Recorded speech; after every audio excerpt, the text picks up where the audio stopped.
E quando eu casei, eu estava numa conversa com minha esposa um dia, e aí nós chegamos à conclusão que o meu maior defeito era a intolerância.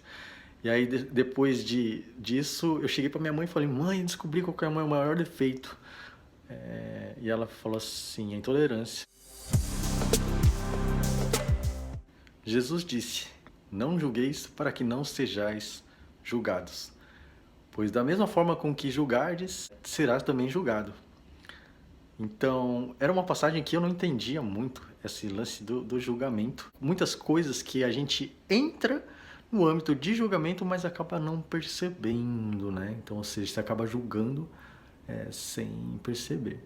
E eu era um cara que pegava muito pesado com as pessoas no julgamento.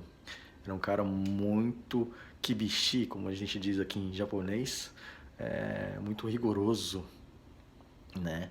E um dos meus maiores desafios era vencer a intolerância. Inclusive, quando eu casei, eu estava numa conversa com minha esposa um dia, e aí nós chegamos à conclusão que o meu maior defeito era a intolerância. E aí, depois disso, eu cheguei para minha mãe e falei: mãe, descobri qual que é o meu maior defeito.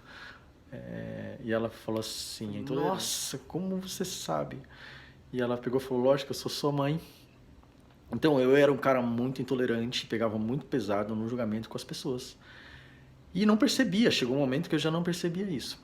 E hoje, entendendo um pouco mais sobre isso, eu vejo que a gente não tem esse poder de julgar ninguém. E não é da nossa alçada também. Então, é uma coisa que eu tento ficar fora.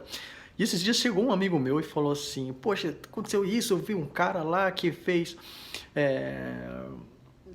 isso e aquilo, e o que você acha? Você acha que tá certo? Você acha que tá errado? No caso dele, ele achava que estava errado naquela situação. E ele queria saber a minha opinião. E eu falei: cara, eu não acho nada, meu. E aí ele não entendeu muito quando eu falei: cara, eu realmente não acho nada. Enfim, a vida do cara, ele faz o que ele quiser, eu não tenho controle sobre isso. Né? Então eu procuro não entrar no âmbito do que é certo, do que é errado, porque às vezes o meu certo vai ser o seu errado e vice-versa. Né? Eu falo bastante sobre isso. Então, e outra coisa, às vezes o que você pensa como certo, ou você pensar como certo ou errado em relação a determinada coisa, às vezes não vai mudar nada em relação àquilo, né? A forma como que você pensa. Então as pessoas às vezes entram bastante nesse ponto. Então, pensamentos do dia. Um grande abraço. Tamo junto.